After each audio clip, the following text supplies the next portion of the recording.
செய்தி. வணக்கம். விவி செய்திகளுக்காக ஊர் செய்திகள் வாசிப்பது ஸ்பெர்னா.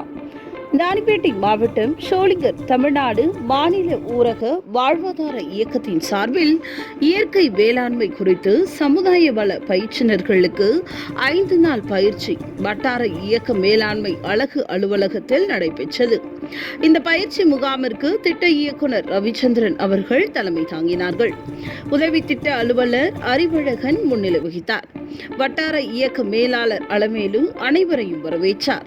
இந்த பயிற்சி முகாமில் பயிற்றுனர் மற்றும் விஞ்ஞானி கோபிகிருஷ்ணன் அவர்கள் கலந்து கொண்டு இயற்கை வேளாண்மை குறித்து சமுதாய வள பயிற்றுனர்களுக்கு பயிற்சி அளித்தார்.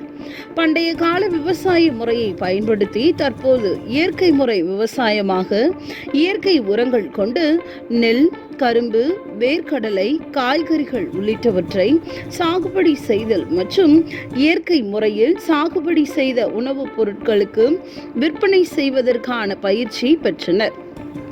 தொடர்ந்து பயிற்சிகளுக்கு மேலும் அனுபவ விவசாயி புவனேஸ்வரி பயிற்சி அளித்தார். இந்த பயிற்சி முகாமில் 30க்கும் மேற்பட்ட பயிற்றுனர்கள் கலந்து கொண்டு பயிற்சி பெற்றனர். அப்பொழுது வட்டார ஒருங்கிணைப்பாளர், இயற்கை வேளாண்மை பயிற்றுனர்கள் என பலர் கலந்து கொண்டனர். விவி செய்திகளுக்காக விஜய் மற்றும் பாஸ்கர். 15 செப்டம்பர் 26